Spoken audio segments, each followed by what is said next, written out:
Colleagues, welcome back to the office. Welcome to our podcast for today. This is Are You Really Ready? Effective Disaster Recovery, Business Continuity Planning, Part 2. This is our 19th episode. Thank you so much for coming and thank you so much for being here.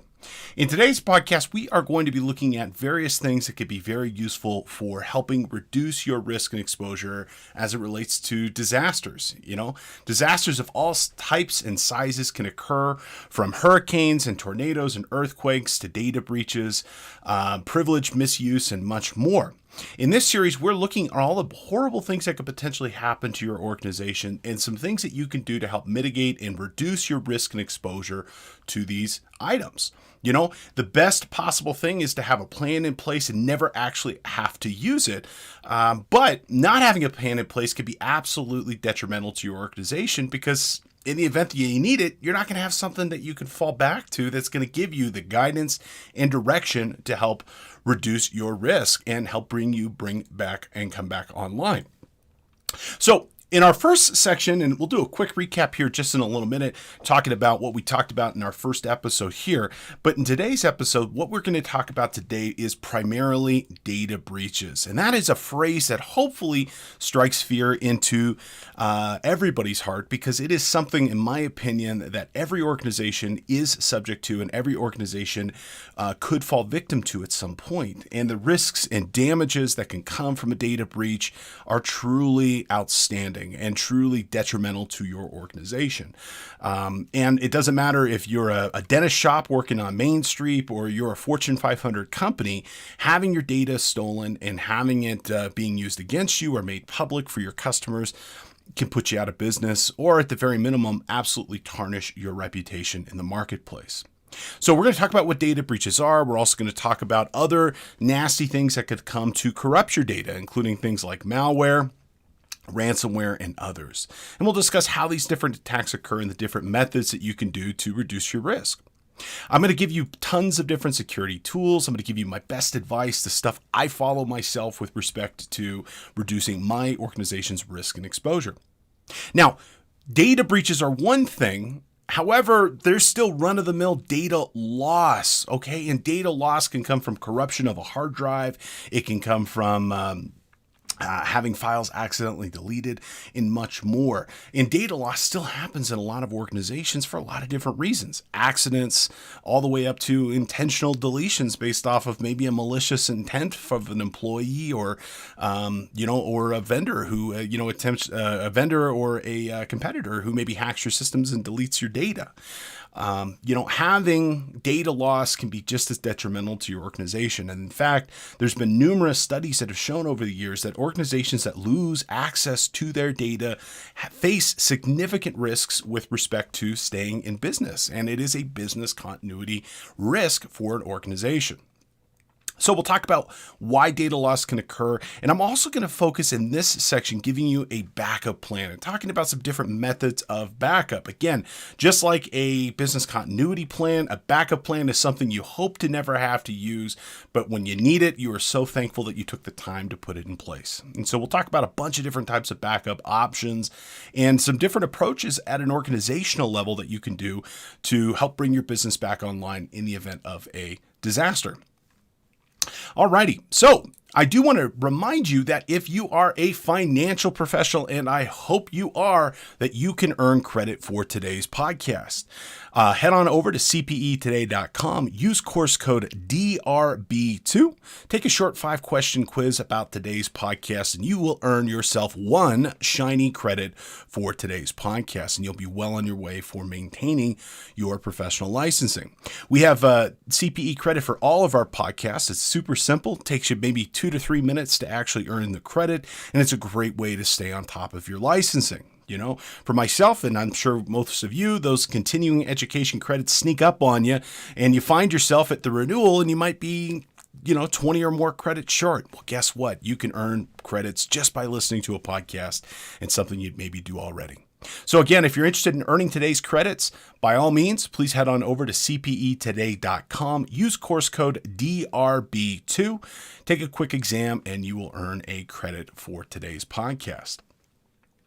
Alrighty, so let's do a quick recap with respect to what this series is focusing on and some of the things that we should be familiar with respect to disaster recovery and business continuity. Now, although these are similar concepts, they address different concerns. They have different intentions in terms of what they do. Okay, disaster recovery focuses on the immediate things that need to occur after there's disaster. It's about ensuring operations can resume safely and quickly. It's about keeping property, plant, and equipment safe. It, for example, focuses on, let's say in the event of a hurricane or a tornado, how do we get our people out and how do we bring our office back online once it is safe to do so? And so it really kind of focuses on the first 24 to 72 hours. Now, business continuity, on the other hand, focuses on long-term recovery and survivability of the business, regardless of what occurs. It focuses on putting policy, procedures, people, teams, everything in place to ensure that if a disaster occurs, those disasters will not sink the business. It addresses things, for example, like supply chain. It addresses things like distribution of labor. So if you're in one specific place that unfortunately maybe get hit with a hurricane, or gets hit by a fire or a tornado, maybe having a secondary working location that you can take your staff, or you have a secondary office that staff can resume operations for the company. Okay, so these are related, but they are different from each other. Disaster recovery, immediately after a disaster, the first 24 to 72 hours. Business continuity, the bigger picture, long-term focus. How do we stay in business? And it could be a year or it could be longer, just depending on the nature of that disaster. Now, why is this important? Well, disasters are never good. That's the best way of saying it. And they never occur at the time period that you want them to occur in. They always will occur at the most inopportune, bad, worst time they can possibly occur, because that's what a disaster is. They're never convenient. And not doing this isn't really an option. It can result in significant loss of revenue, certainly loss of productivity. You could put people in danger. It could hurt your business's reputation. You could expose yourself to certain governance and compliance regulation issues. And certainly you can cause damage to the environment. So everybody's risks are going to be a little bit different. Okay, the disaster planning for a software company based in California is going to be very different than a nonprofit based in Kentucky or a oil company based in New Orleans. And we need to understand that and address the risks that are most likely to occur to us. Now, let's dive into the meat for today's course. And so today, what I really want to dive into are kind of data breaches and malware attacks, and then that data loss. Okay. Now, data breaches are not something that just a Google-sized company or an Intel or a Microsoft-sized company has to deal with. You could be a mom and pop shop. You could be a Fortune 500. Your data is at risk, and data breaches are on the rise. They are one of the most likely risks that your organization will face in 2021 and certainly beyond.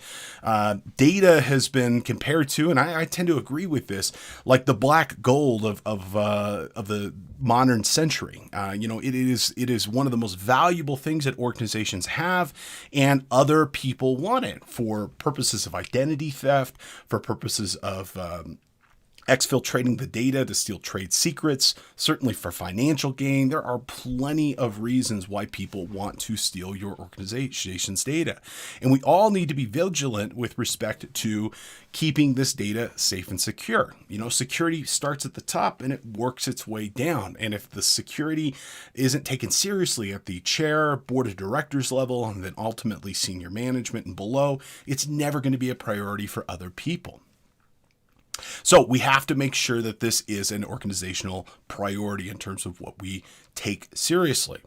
Now, data breaches, and we'll talk more about those here in a minute, can result in a lot of negative things. They are a disaster in their own. It can result in lost revenue, stolen data that's used against you, and certainly harming your reputation. There are plenty of big organizations that I can think of just in the last couple of years. Home Depot, Target, Equifax are probably some of the biggest ones that come to mind, but there are plenty of smaller data breaches that have occurred that we just don't know about. I'm willing to bet, and I don't have the data to back this up, I am willing to bet that 99% of data breaches that occur, we have no idea, And the reason being is that the requirements for reporting of this aren't consistent. Here in the United States, we have 50 states plus our territories and provinces. That means every state, for the most part, has different reporting and acknowledgement requirements for a data breach. There's 50 different definitions for what they are. In Europe, they've got a little bit more consolidated. They got this nice thing called GDPR, which, while very onerous at the company level to implement, is very beneficial at the individual level to implement or to use, and the protections it provides to the individual are great. Unfortunately, we really don't have something like that here in the US, and so there's no consistent definition. Okay? But data breaches, regardless of what they are, absolutely are a disaster and absolutely need your attention. If you're dealing with data in some respect, you need to understand what a data breach is and your exposure for it. Let's just skip to the head here. What's your best protection for a data breach? Well, hands down, education of your team and being proactive, having a conversation about what your data is, security policies, implementing best practices. While it's not going to eliminate your risk, will do a lot to significantly reduce it. Let's put on our audit hat for the moment, and we think about, what it was like to audit a company's financial records and books. And, we don't talk about eliminating the risk of fraud. We talk about bringing the risk of fraud to an acceptable level. And it's the same thing with a data breach and malware attacks. We can never get rid of these risks. They're inherent with using technology. However, we can work to mitigate it, to help bring it to an acceptable level for our organizations to be able to continue to operate. Now, as we're getting through here, let's get some standard meanings and use some standard terminology, just so you can have a good frame of reference in terms of where and how these security terms apply to your organization. Okay, there's a couple big ones. Okay, some of the basic terms that we use are things like vulnerabilities, exploits, and malware. Okay, now vulnerabilities are ultimately the thing that will lead to any sort of data breach or any sort of hack or attack. Okay, they are inherent weaknesses that are often found in software or in hardware that enable an attacker to be able to compromise the integrity, availability, or confidentiality of a software or hardware system. Okay. And every application has vulnerabilities. It doesn't matter if you're working with Windows 10, which is certainly much more secure than Windows 8 or Windows XP. It's the most secure operating system Microsoft has ever come up with. Or you're working with the firmware on your printers, on your printer, on a network appliance or an IoT appliance inside your house or your organization. There's always a vulnerability, always. Okay. And we're constantly finding these things. And the nice thing about an update is an update fixes a vulnerability. Okay. When a vulnerability is not fixed, it's not updated, it's not patched, where the bad stuff can actually end up coming in here is that it eventually will turn into an exploit. Okay. So when a vulnerability is discovered and it is not fixed and a bad actor figures that out, they will turn that vulnerability into an exploit. Okay. And that exploit allows malicious code to take advantage of that vulnerability to infect, disrupt, or take advantage of that user's system without consent and without their knowledge. Okay. Now that exploit is almost always done through what we call malware. Okay. Malware is a catch-all term that is used to describe generally just anything nasty that can occur inside of your computer. And malware could be anything from a virus to a worm to a Trojan horse to much more. It's a very inclusive term, and we like this term more than virus because it describes a lot of other things besides just a virus that can occur. But ultimately, all data breaches will result because there's some inherent vulnerability in something. It could be in a server, it could be in a network appliance, it could be on somebody's individual workstation. That vulnerability is discovered and turned into an exploit, and they exploit that vulnerability through using malware. Now, this will ultimately result into a data breach. Okay, a data breach is any incident where confidential or sensitive information is accessed without permission. And that's a very broad term, and that can happen for a lot of different reasons. And there are certainly severity of data breaches. There are some data breaches that are more sensitive than others. Some, for example, might just be stealing encrypted data. Others could be where they steal unencrypted data, and it could be very sensitive data like financial information, healthcare information, and more. But it doesn't matter if it's basic or advanced. Anytime confidential or sensitive data is accessed is without permission would constitute a data breach. Now, again, the words, this is a very broad definition. Depending on where you live, they could have a more specific definition. And there are certain states that have certain safe harbor provisions where if, this happens or this happens, it may or may not constitute a data breach. For example, in some states, depending on if the data was encrypted or not, it might not actually be a data breach. In other states, it doesn't matter if the data was encrypted or not. If it was accessed without permission, it's a data breach. Now, one of the most common types of breaches is done through the facilitation of ransomware. And this is a particularly pervasive, nasty type of malware that has been gaining popularity in the dark web and the dark market for a long time. And it is probably the attack du jour. And I totally understand why, and totally understand why these bad actors choose to use it. Okay. Now, ransomware gains access to this person's computer or network or server of some way, and it will infiltrate that user's computer. And what it does is it will pretend that it's something else. It might be a music application. It could be a game. It could be just silent in the background. Okay. Over a period of time, it will proceed to encrypt that user's data. It will lock down that user's data. Sometimes it will exfiltrate that data and transfer it to another server somewhere in the World Wide Web, typically outside of the United States. So it's outside of the jurisdiction of the victim. And then ultimately, it will display a message to this person saying, "Hey, Steve, sorry, you've fallen victim to ransomware.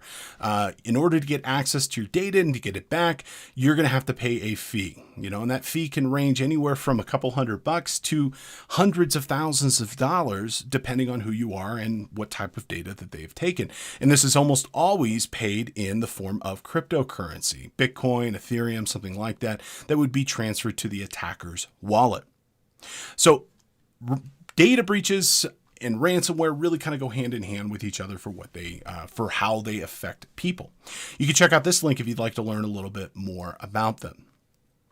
Now, ransomware isn't the only type of breach that can occur. There are other things that can occur as well, and there's other type of attacks that we should be familiar with. Okay, starting first and foremost with everybody's favorite, spam. Okay, no, I'm not talking about the meat and the delicious meat that you can eat in Hawaii for breakfast or have a spam burger, but rather unwanted correspondence. Okay, and it can range from anything from being a benign letter to really kind of catastrophic to an organization. Okay, benign stuff would be like, an unwanted letter from Aunt Gertrude, that you don't want to read, to catastrophic where your organization gets bombarded with so much unwanted correspondence that you've eliminated either email or SMS or phone as an option, and your normal customers can't get through.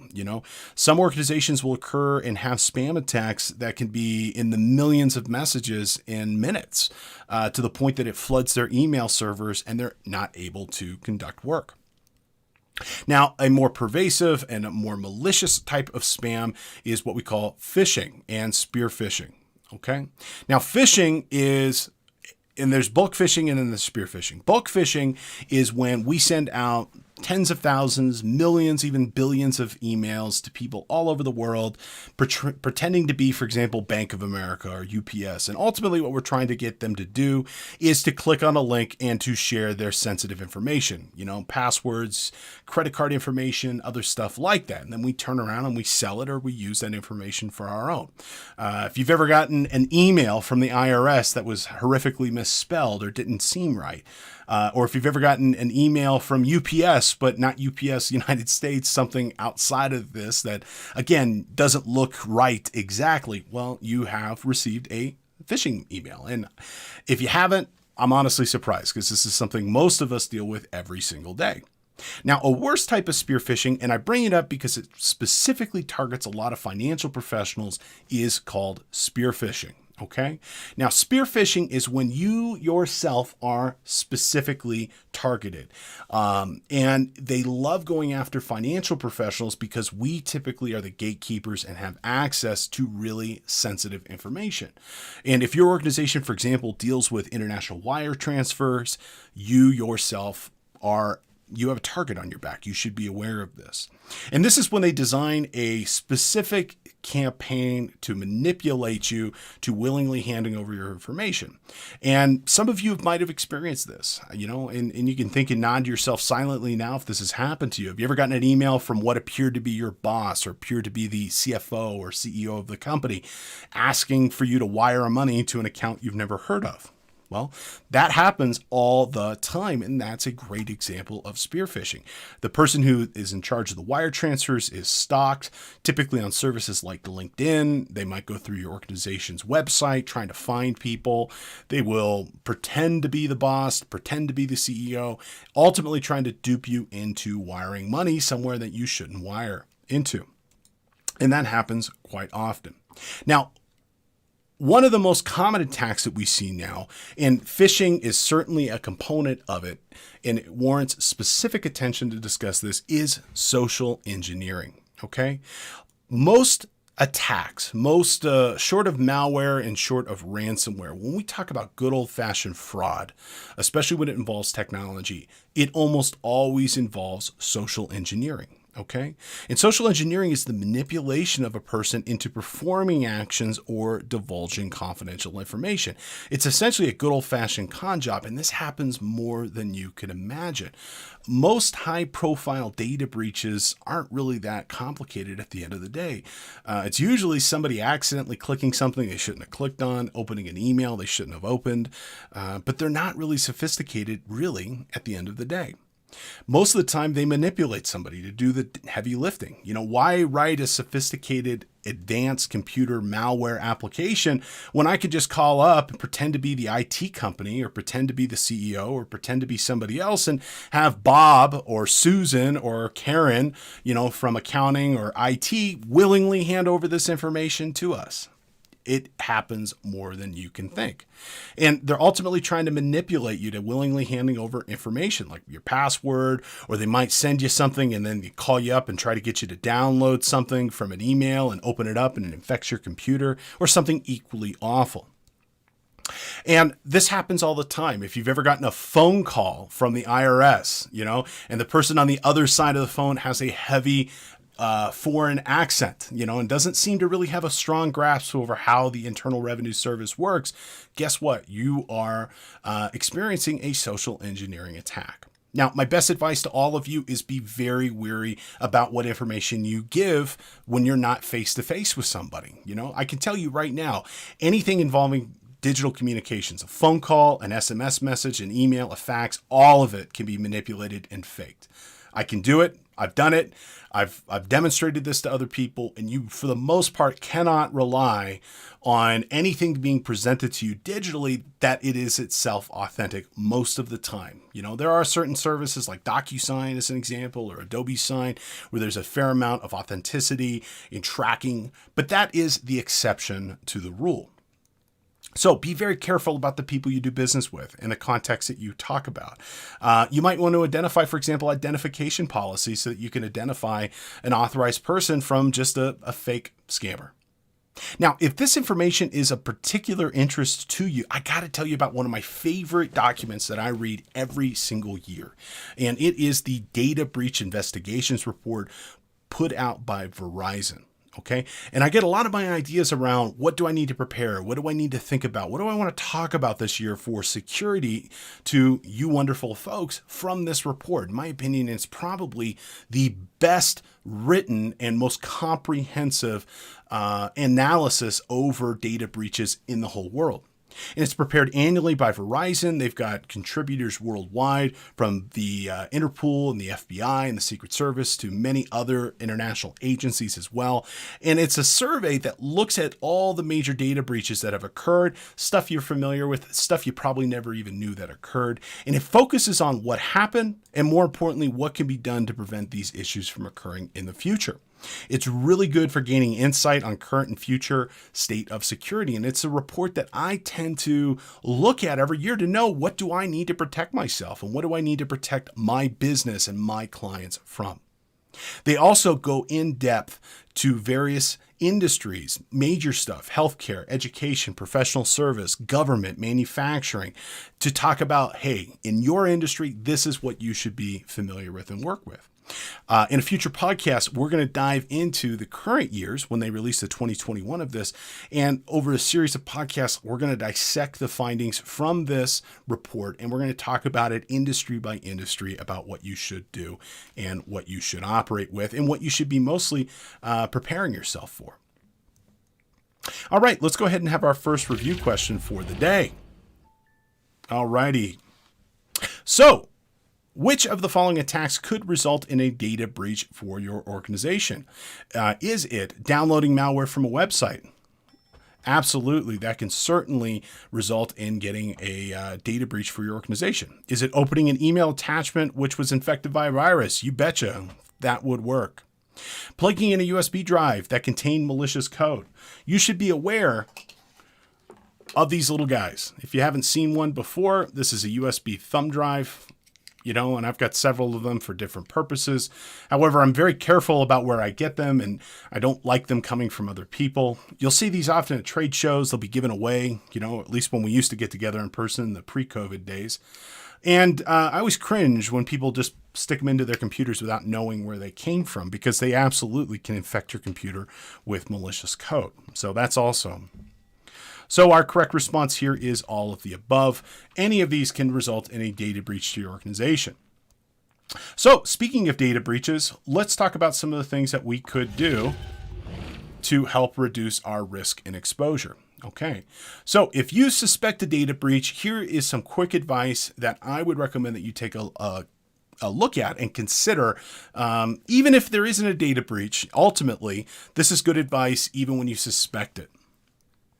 So I would recommend you double check the status of all the updates on your system. Make sure that things are up to date. If not up to date, get them up to date. Run the updaters on Windows and Office and these other solutions. We'll talk more about update here in a little bit.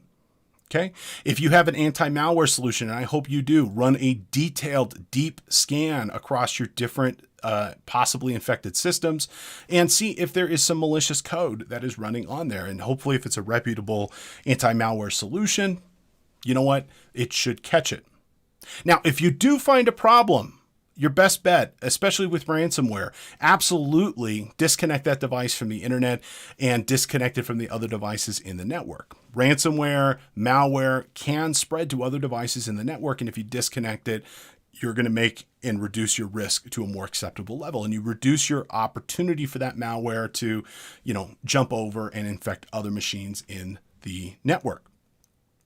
If you have an IT department, this would be a fabulous time to call them. It's better to get them involved early and not be a big deal than, kind of call them hat in hand, a day later with a full-blown attack. This is what they do, and they should be able to provide guidance, support, insight to make good decisions and hopefully assist with the resolution of whatever issue popped up. Now, if you do find a data breach, you have an obligation, and I'm going to say in most instances a moral obligation, all the way up to a fiduciary obligation to report this, certainly to management, and then probably beyond that to maybe the audit committee of the company or maybe even law enforcement, depending on what has occurred. You're going to need to double check your state's specific requirements on what constitutes a data breach and when third-party reporting is required. And you're probably also going to want to contact legal counsel depending on what data was compromised and what was stolen. So this would be kind of my base steps in terms of what I would recommend for you to double check, the updates in your systems, running a malware check, and then ultimately getting people involved to reduce your risk and exposure. Now, on an individual level, a question I often get asked is, Steve, how the heck am I going to know if I was affected by this? How am I going to know if my data has been compromised or stolen? Well, unfortunately, the answer is you're probably not. I mentioned this when we were getting started, that it's my belief 99% of data breaches go unreported, and I think that's probably pretty accurate. However, we do have knowledge, especially on the really big data breaches, what occurred.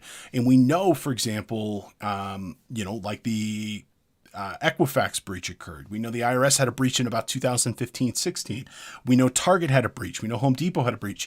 It's because some of this information will usually get leaked, and then ultimately some security researchers will figure it out, and then will get involved in sharing that information with the public. And there are databases that you can look up to see if your information was publicly exposed in a data breach. Now, one of my favorite resources, I'm going to show you this here in a minute, it's haveibeenpwned.com. And I know it's a funny word maybe for some of you, but pwned is a internet term that mostly just means got attacked or got compromised. And it's a website run by a security researcher named Troy Hunt that's been around for a long time, and he tracks data breaches that have been publicly known. So he tracks this stuff, and he has some tools that are really, really, really useful that can tell you if you yourself have been compromised, or at an institutional level, it can tell you if your institutions have been compromised, or a staff member in your institution has been compromised. Okay? It can even notify you in the event that other attacks occur and other data it becomes known. So this is a website. It's one of my favorites to recommend. It is so useful for so many different reasons. And I want to show to you here, and I'll give you an example of how you can use it. Okay, so let's go ahead and take a look at this. And so the website again is haveibeenpwned.com, and this is the front page of that specific website. Okay, now what you can do over here is you can just provide an email. Okay, and so let's just pick the probably pretty generic email. Let's say johnny@gmail.com. Okay, and if we look at this and there was a data breach, we would see, for example, the data breaches that email was potentially exposed to. And so we can see here that johnny@gmail.com was exposed on 132 different breaches. If we scroll down here, we can see which data breaches which have been made publicly known that johnny@gmail.com was exposed to. And so we can see down here it was exposed into an Adobe attack. We can see it was on an Apollo attack, so on and so forth. And so it'll tell you, for example, as you're looking through this, like what was taken. For this Bitly attack, for example, they got Johnny's email, his username, and his password. If we look at some of the other ones that are listed here, sometimes there's more damning information that was taken. Especially for websites that are tracking more than just username and password. If they were tracking like your address, for example, or your date of birth, things of this nature. In this particular one down here, email addresses, the employer, the IP address, titles, so on and so forth. So this is a great website to be able to keep track of where your data has been exposed. Now, if you click up here to this notify me, you could drop in your email, and in the event of a future breach where your email is exposed, they will send you a quick email letting you know that occurred. Okay. And just know, I know some people get weirded out about submitting and, checking. This is a reputable site run by a reputable person. Now, at the company level, if you come over here to the domain search, you can put in a company name and a company email, and it will tell you in the future, or if there has been anything exposed that you should know about. So for example, if we come over here and let's just go ahead and put in cpetoday.com. Okay, this is going to go ahead and I can let's say, get notified in the event that any of our emails get exposed in a breach. Okay, there we go. So we have to go through a quick verification thing to prove that we are who we are. And we're going to skip that for the time being, but this is a great way to keep an eye on this at an institutional level. They also have tons of information on what companies have been exposed, so if you want to kind of read through that. And they also have a really cool service over here, and we'll talk about passwords here in a minute, that will actually review your passwords and tell you, for example, if a password has ever been exposed in a data breach. Now, we'll talk more about passwords here in a minute, but you never, ever, ever want to use a password that has been exposed in a breach, because we know what those exposed passwords are. Hackers don't just randomly pick letters and numbers and see if that works. They use this list of, in this case, 613 million already real world exposed passwords to determine what to expose and what to use for their brute force attacks. So if we use something like baseball 1, okay, we're going to go ahead and see that baseball 1 password has been exposed 227,000 times. Even baseball 1, 2, 3 has probably been exposed several thousand times as well. So it's a great way of kind of keeping track of what exposure you might have. Okay, so let me give you some of my best practices and some of my enterprise security recommendations that you should use. Now, first and foremost, do not trust your users to make good and consistent security decisions. In practice, just ain't going to happen. I mean, I love my users, I love my clients, but really security needs to be addressed at an institutional level, at a policy level, and then applied uniformly from the CEO to the intern. And often your worst offenders are going to be at the top of the list versus at the bottom of the list. So personally, I tell you, policy, you should have people who are competent in this. You should set up standard security practices and then work to implement those uniformly across the company. So if you have requirements with respect to your passwords, well, they apply to the CEO all the way down to the intern. I will tell you that with respect to security, it's either right or it's not. I mean, you can't be a little right and a little wrong. I will say security is an onion where there are multiple layers inside of it, but for the most part, it's a very precise thing. It's a specific thing, and there's a specific way that it needs to be done and a specific way that it needs to be implemented. And if you don't have this area of knowledge, you should acquire it. Either hire a consultant, hire a security professional, but do not John Wayne this. Do not shoot from the hip. Do not try to do it on your own. I'm telling you, even as a security researcher and IT professional and software developer myself, I'm constantly learning. And the more I learn, the more I realize I don't know. And even for somebody who does this for a living, there's so much specific stuff just around security that it is almost impossible just to keep up for a competent professional, let alone somebody who doesn't do this for a living. So I would recommend that you engage with a competent security professional for your industry. Now, some general best practices, and we're not going to go into crazy in depth, and this is pretty obvious stuff, so most of you should probably already have a pretty good understanding of this, but things that you should have for your organization.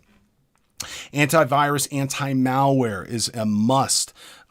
This is software that is going to protect your computers, your servers from intrusive and malicious code and malicious software. Lots of great options to choose from. I will tell you, there is, if you're a Windows user, Windows Server user, Windows Desktop user, absolutely, probably more so than any other system or software, Windows in particular, just because it's so ubiquitous. I mean, Windows has like a 90+% of the desktop market. As such, almost all malware is specifically designed to run in the Windows environment. So if you're running Windows, whether it be server or desktop, absolutely. Now, lots of great options to choose from. Here's a really cool website. This is avtest.org. And what avtest.org does is they specifically independently monitor and they independently review, for example, different anti-malware, antivirus software. And so if you come on over here to avtest.org, you can look at their tests. They've got, for example, reviews for home and business. And if we look here, is as of the time of this recording in February, we could see, for example, the software that they have reviewed for malware. And they give this a score typically out of 6. And there's a lot of really, really good solutions that are out there, for what they do. Now, my personal recommendation, the one that I run, is Trend Micro. Our company runs it across the board. I've thankfully always had pretty good luck with it. It's very reasonably priced. And if you're going to buy anti-malware software, I should tell you, you should budget somewhere around $50 per user per year. If you're buying it for your house, about the same. That's typically what it comes into. Now, if you choose not to buy it and you're running Windows 10, you also have Windows Defender, which is a great option in of itself. These other solutions provide additional coverage beyond what Windows Defender does. But if you bought nothing and just use the standard Windows operating system, you're going to be okay.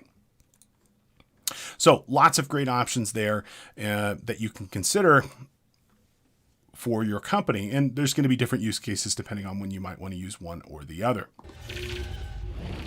So you're going to need some network security appliances, specifically a firewall, and depending on your specific risk case, what we would call intrusion protection hardware or software as well. A firewall is a physical device or a software device that prevents unauthorized access into or out of your network. And so it prevents people from Russia, China, Europe, other parts of the world that you don't do business with from interacting with your company and maybe potentially remoting into a machine in your network. Intrusion prevention is about detecting, and then notification when unauthorized access occurs inside that network. And they can go hand in hand. They sometimes are the same device and sometimes they can be different. Gartner has a great review of different firewall appliances. If you check out that URL, you can go ahead and figure out what solution might work best for your company and for your specific use case. Now, often our first and our only line of defense in almost all circumstances are going to be authentication procedures. And authentication and passwords are synonymous with each other. When we talk about accessing our Gmail account or logging into Office 365, we do so through the use of a username and password. And there's some best practices with respect to passwords that you should know. And having a good, strong password and doubling it up with multi-factor authentication is often the best thing that you can do. And it can, in most circumstances, be the only thing you can do. As a user, you control what password you use, but you don't necessarily control how the company hosts their data, what authentication protocols they're using, how the data is encrypted, So the most you could hope for yourself on a consistent basis would be using a good password. A couple things I'd recommend. Email. Always use a separate email password. Make it complex. Never, ever use that password for anything else. Your email password's used for email, and that's it. Okay? Now, I also recommend that you use a password manager. Lots of great options. The one that I personally recommend that we use often in our business and with our clients is LastPass. Doesn't matter which one you choose. Just pick something that's reputable. Besides LastPass, RoboForm, KeyPass, OnePass, Dashlane, Zoho Vault, all of which are good. I didn't list the one that you're using. As long as it's pretty reputable from a big company or at least a well-known company, you're probably just fine. Now, password managers do a couple of things. First and foremost, they are a methodology for storing your passwords in an organized way. It keeps them secured and encrypted. It will store them in a single location. You will typically have access to this on your mobile device and then also on the computers that you use. And so it makes recalling these passwords simple, fast, efficient, and easy. It will also generate those passwords for you. Okay, so humans aren't good at remembering long, complex passwords. We're just not good at that. That is not what our brains are designed to do. However, computers are, and so a password to be effective, it really should be upwards of 16 characters. It should contain a couple of different categories of characters, including uppercase, lowercase, numerics, special. And there is a direct correlation in a password's strength with its length and complexity. The longer you can make it and the more varied of the characters that are in there, the more secure that password is going to be. Okay. Well, these tools will generate those random characters, passwords that have never existed before and never will again. And that would be your password to the different websites you choose to use and services you choose to use. So when I want to, for example, log into Delta Airlines, or I want to go book a hotel at Hilton or Marriott, I don't know the passwords to those sites. Okay. I go into my LastPass, I look for Hilton, and then I copy and paste that password, or often I'm using the browser extension, and I just let that application log in for me. Really, there's only 3 passwords you need to know, okay? You need to know the password to get into your device, into your computer. You need a password to get into your email. I always recommend you keep that kind of separately. If I can compromise your email, I can compromise really kind of anything about you. And the third thing is your password in the LastPass. For all the thousands of other passwords you have, it doesn't matter. LastPass knows them, KeePass knows them, Dashlane knows them, and you can log in that way. And it's a very secure method. And we're going to talk specifically on password managers in a future podcast. So if this is an area of interest to you, we're going to go very deep on LastPass, KeePass, and Dashlane, and a lot of these other solutions, talking about their strengths and weaknesses, giving you specific insight on how to properly leverage these tools in your life. Now, the absolute... in addition to your password, the absolute next best thing you can do with respect to authentication is to utilize multi-factor authentication, or MFA. Now, you probably have already experienced this at some point. Multi-factor authentication is when you provide an additional security method above and beyond just the password itself. Okay, so typically what will happen, let's say for Facebook or LinkedIn or any of these services, Amazon for that matter, I will provide my username and I will provide my password. Okay. And then when I want to authenticate and go into it, it will then ask for an additional code to be able to provide access. And that code will typically be what we would call a one-time password. And that code will be sent by text message. It will get sent by, or maybe generated on your mobile device, and it'll be in an app itself. And you'll provide your normal username and password and then this code. Okay. Now, why is this more secure? And what kind of security promotion does this provide? Okay. Well, the biggest thing that it provides is the fact that if your password is stolen through a data breach, some company that you've done work with has their databases compromised, their information stolen. Well, if they get your password, they can log into that account. However, if they don't get your password, if they do get your password and you have two-factor authentication on, well, they're not going to be able to log in. They're not going to be able to go anywhere with that information. Okay. That password, that one-time code being generated, is being sent through another protocol, through a different method, that they would literally have to have your password plus have stolen, most often, your physical device, your phone, in order to be able to get into that account. And so it pretty much across the board eliminates your risk of having your accounts compromised if you use two-factor authentication. Now, there are 3 types of authentication. You can do things So knowledge-based authentication, that would be the first method, in this case, a password or a PIN number. Things you have, things in your possession, such as a badge or smartphone, that would be, for example, a SMS text message being sent to that phone.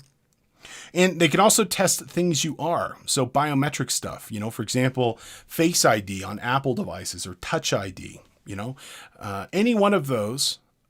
In addition to a password, actually, let me rephrase that. These are the 3 methods of multi-factor authentication. You need to pick 2 out of the 3 to consider it MFA. So often it would be things like a password, and then either a biometric confirmation of your identity, or more often than not, like a text message with a code. But you do these 2 things, you're going to be secure. And I would tell you that you should utilize multi-factor authentication as much as possible. Now, my best possible advice overall for prevention of a data breach, if you did one thing, okay, I've got 3 things I want you to do, but this is the biggest out of them. Keep your computers and all related server and network gear up to date. If we look at malware, we look at ransomware, almost exclusively across the board, it targets old software. It targets old versions of Windows. It targets old versions of Windows Server. And this is what ultimately they're looking for. They're hoping you're using an old version of something because their code, most often than not, does not work against the current version. So if you kept your devices up to date, that's the first thing. You use a strong password. That's the second thing. And the third thing, use multi-factor authentication. Those 3 things, 99 times out of 100, are probably enough to keep the average user secure. Okay. Stay up to date, use a strong password, use multi-factor authentication. And that's about the best you could hope for at the individual level. Alrighty. let's go ahead and have our second review question for the day. All right, in addition to a password, which of the following is not a practical example of multi-factor authentication? Okay, so what is not a factor of multi-factor authentication? Is it an SMS message with a one-kind code? Nope, that is a great example of multi-factor. Is it a one-time code generated by an authentication app? Nope. That would not be a good example of multi-factor. Is it answering a question that is widely known? That is not a good example of multi-factor authentication. The reason being is that you've already provided a password, which is something you know. Well, just answering a not known question, that's not a really good example. So I would tell you that would be the one that I would not use for multi-factor. Using a fingerprint reader or facial recognition, that's not the option either, because that is a factor of, something you are. So the correct answer here is what is not a practical example of multi-factor would be anything where you duplicate another method. So if you're testing something you then need to test something you are or something you have, either biometric or through like a text message. Okay, so we got about 10 minutes left here. I want to spend just a few minutes on our second section for today, and we'll probably continue to dive deeper into this in future podcasts. We're going to do one specifically on backup, but I did want to introduce this topic for us because it is something that is really important and a major component of disaster recovery specifically, and that is preventing data loss with backups. Okay.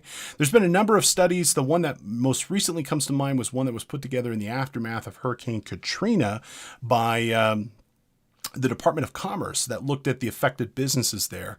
And they found that businesses that did not have access to their data for a prolonged period of times maybe didn't go out of business immediately, but that interruption was something they never recovered from.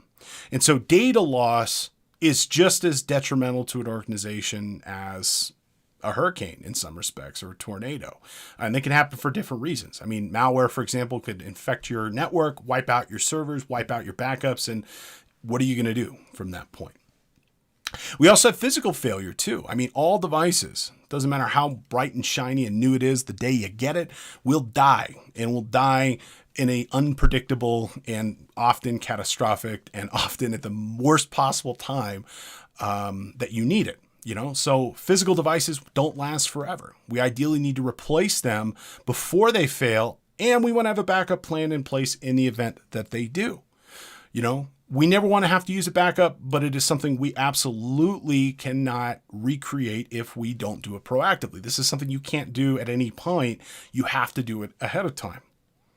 So, and I mean, why is this important? Well, think about the cost, payroll cost, and everything that goes into recreating a single day of work, let alone, what would happen if you were a tax professional and this happens on March 31st? I mean, what the heck is going to happen?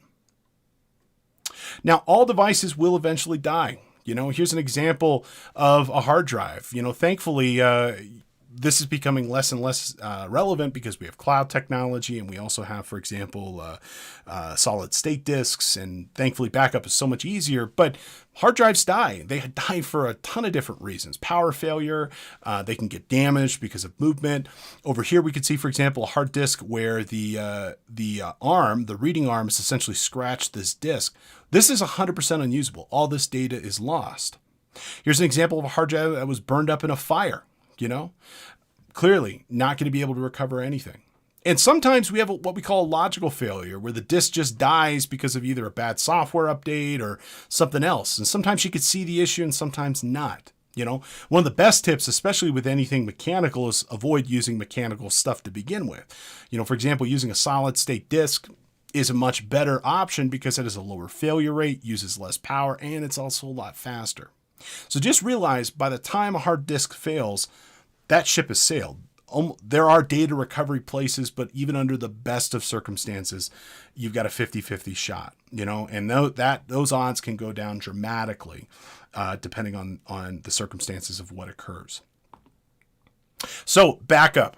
It's the most important plan that you hope to never have to use. Okay. And data loss at best will slow down your organization, and at worst, it will put you out of business. And it's important to have a plan together before you actually need it.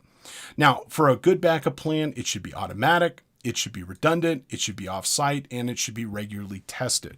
Meaning, I shouldn't have to institute a backup. It should just happen automatically on a schedule. Typically, we will script these things, and then the computer will execute that backup script once an hour, once a day, hopefully no more than once a week. It should be redundant. You should not put all your eggs in one basket where, oh, we just back up to this one thing, or we just back up to this, one little drive. And, as long as we have this one little drive, we have a backup. It's a terrible option. For backups to be considered highly available and reliable, they need to be in 3 locations, and they need to be 3 copies. You should not put all your eggs in one basket and have them all in the same place. They should be in multiple facilities. Maybe you keep a copy at home. Maybe you keep a copy in the cloud. Let's say if you're using cloud, well, if you use Amazon for everything, you should use Azure for your backup, or at least have a copy of it there. And you need to regularly test it, ensure that it is available and it works and it is still something that you can use. You never want to, for example, be in a position for that recovery only to find out that your backup isn't working. Now, there's lots of different styles of backups. There's lots of different methodologies. And I'm just going to say backup really kind of comes in 2 flavors: real-time or periodic batch. Okay. Ideally, you want to do real-time as much as possible. Real-time ensures that as soon as a file is changed, that change is backed up somewhere else. A good example of this would be like Microsoft OneDrive, Google Drive. These are file sharing and syncing services. Okay. Anytime you make a change, it sees that change and then writes that change to Google, writes that change to Microsoft as soon as that file is updated. And this always is automatically backing up the computer in real time. Now, we also do periodics. These are typically daily, weekly, monthly, hopefully not monthly, that occur typically in batches, and they will do a full system backup. And it's not that one is better than the other. If I had to choose, I'd say real time's better than periodic for some reasons, but they have different reasons and different results, and they have different intended goals. I would say that for an organization, it's not one or the other, but both, in both in terms of what you want to choose and how you want to go about doing that. You should build in, for example, a couple of different backup methodologies, in terms of how you choose to do this. For example, full backups, incremental backups, and differentials. Do you back up everything? Do you only back up the stuff that has changed? There's different methods for handling that. And we also have different ways we can conduct this and where this data is being stored. Is this data being stored on site in the office? What's great about that is it's fast, it's local, it's cheap, but not great if the building burns down. Well, maybe we'll just do off-site. Well, it's slower, it's marginally more expensive, and does require internet connection. And what happens if the internet dies? I mean, we've got coverage in case of the building burning down, but it could take a long time to restore that. Ideally, we want a hybrid. We want to implement both real-time and periodic. We want an option of both on-site and off-site with respect to what we choose to do. Now, for an organization that is serious about disaster recovery, you might also choose to have a backup work site. Okay. Thankfully, with COVID, cloud technology has gone up.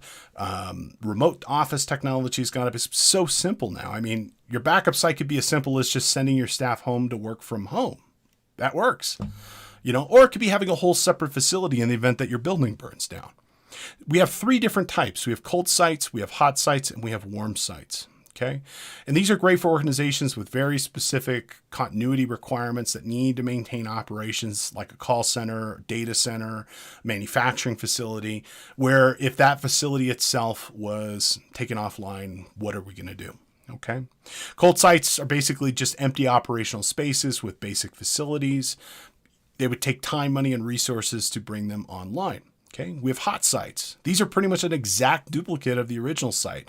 All the computer stuff, phone stuff, messaging, communication, all of it is right there, and a copy of the data. Building A burns down, everybody moves over to building B, and we don't skip a beat. But most organizations, for example, do warm sites, where it's a compromise between hot and cold. They got some stuff there, but they're not ready to go. They might take a day or a week to bring online, and warming up that site will depend on what resources are required and, how quick you want to bring it online. Here's kind of a cool graph that kind of illustrates the differences between some of these hot site and cold sites. We've got an axis of cost. We've got an axis of time. As you can imagine with a hot site, well, the benefit is takes no time to come up line, but it's expensive just to have a whole nother facility sitting by in the event you might need it. Warm site being a little less expensive, and a cold site, it's just basically having a building. It's not really expensive, but it takes a lot more time to get up. Ideally what you want to find here is a happy middle ground, and this is going to be different for every company. You want to find an approach that balances between cost and risk, something that isn't going to break the bank, but also isn't going to break the company if you can't come online fast enough. Now, what I will point out, it's never been a better time to move to the cloud. In the event of a disaster, if you're utilizing cloud technology, recovering, if you're a cloud-based company, is the absolute fastest, cheapest, and most efficient way of doing it, and effective as well, compared to on-premise equipment. Building burns down, you had a whole bunch of servers in it. Well, how the heck are you going to get those servers back online? Best case scenario, it'll take a month for Dell or HP, whoever made those servers, to recreate them for you and ship them and all that other stuff. Versus if you're using Amazon or Azure, in just a fraction of a second, I can fire up another instance of something and immediately bring that data back to life if need be.